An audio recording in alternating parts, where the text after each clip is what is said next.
Hai, kamu tahu nggak, mulai tanggal 28 Maret 2026, kebijakan pemerintah mengenai pembatasan penggunaan akun media sosial bagi anak-anak di bawah usia 16 tahun mulai diberlakukan di Indonesia. Ini bukan hoax, tapi ini kebijakan nyata. Tapi pertanyaannya, apakah ini sudah jadi langkah yang tepat, atau justru kebijakan yang terlampau lebih jauh? Oke, sebelum kita bahas lebih jauh, kita perlu tahu dulu nih kenapa aturan ini diberlakukan. Jadi sebelumnya kebijakan ini tuh merupakan peraturan dari Menteri Komunikasi dan Digital nomor 9 tahun 2026, di mana ini merupakan turunan dari peraturan pemerintah atau PP nomor 17 tahun 2025 tentang tata kelola penyelenggaraan sistem elektronik dalam perlindungan anak atau yang bisa dikenal dengan PP Tunas. Nah, kemudian media sosial apa saja yang dikenai batasan untuk anak-anak usia di bawah 16 tahun? Ini yang pertama, ada TikTok, YouTube, Facebook, Instagram, Threads, X, Bigo Live, dan juga Roblox. Nah, platform ini dianggap memiliki sifatnya itu terbuka dan interaktif sehingga sulit dikontrol untuk anak-anak. Nah, proses penonaktifan ini juga akan dilakukan secara bertahap nih, mulai dari tanggal 28 Maret 2026 sampai dengan nanti berjalan efektif. Harapannya tentu kebijakan ini bisa benar-benar berjalan dengan baik di Indonesia. Menurut Menteri Komunikasi atau Yati Hafiz, itu mengatakan bahwa anak-anak menghadapi berbagai ancaman serius ketika mereka berada di ruang digital. Yang pertama yaitu paparan konten berbahaya atau konten dewasa, di mana algoritma media sosial ini bisa saja merekomendasikan konten-konten dewasa ke anak-anak tanpa filter yang kuat. Terus yang kedua, cyberbullying. Nah, banyak sekali anak-anak di zaman sekarang yang sudah menjadi korban bully online, bahkan sampai berdampak pada kesehatan mental mereka. Terus yang ketiga yaitu maraknya penipuan online.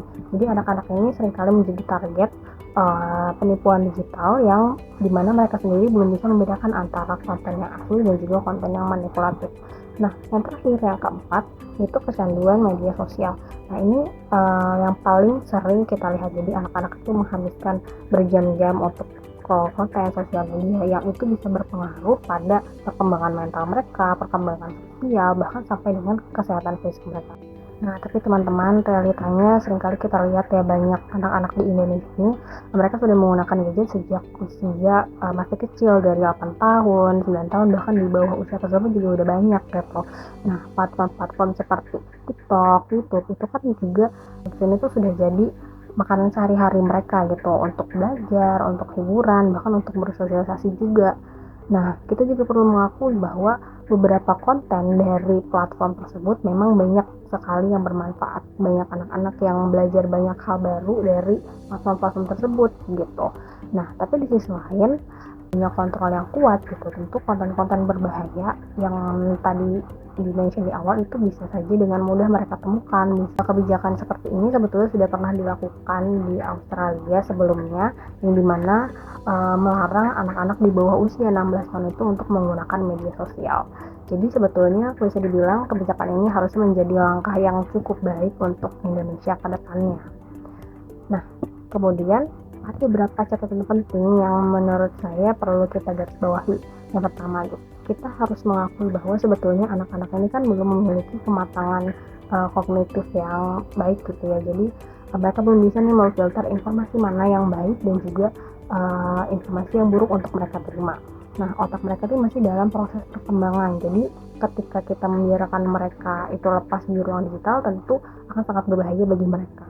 Terus yang kedua, sebetulnya ini bukan soal kita melarang atau sepenuhnya anak untuk menggunakan media sosial, tapi ini hanya soal waktu gitu. Jadi pemerintah tidak melarang anak-anak menggunakan media sosial selamanya, tapi hanya melarang mereka yang di bawah usia 16 tahun. Jadi ketika mereka sudah melewati usia 16 tahun, mereka diperbolehkan untuk menggunakan media sosial, yang dimana harapannya mereka sudah lebih siap secara mental dan juga secara emosional. Nah, yang ketiga, mengenai darurat digital ya. Ini sebetulnya statement yang kita sendiri bisa merasakan bahwa banyak sekali anak-anak yang sudah kecanduan gadget, bahkan sudah terkena konten negatif, atau bahkan tidak sedikit dari mereka yang sudah menjadi korban dari predator online. Nah, ini bukan isu yang sederhana, tapi isu yang kompleks. Nah, hadirnya kebijakan ini diharapkan bisa mencegah ataupun bisa menjadi solusi bagi isu darurat digital. Nah, yang catatan penting lainnya adalah sebetulnya kebijakan ini berjalan jika tidak dibarengi dengan edukasi digital antara orang tua dan anak, itu juga akan percuma. Jadi sebetulnya kebijakan yang baik juga harus diiringi dengan langkah edukatif dari lingkungan terdekat mereka. Jadi harus dalam pelaksanaannya tentu harus ada harus serius, konsisten, dan didukung oleh semua pihak, baik itu dari lingkungan keluarganya, teman-temannya, pemerintah, masyarakat, dan lain sebagainya. Nah, itu tadi pembahasan mengenai kebijakan pembatasan media sosial untuk anak di bawah usia 16 tahun. Nah, sekarang giliran kamu setuju nggak kebijakan ini diadakan di Indonesia? Terus di kolom komentarnya. Sampai jumpa di video berikutnya, dadah!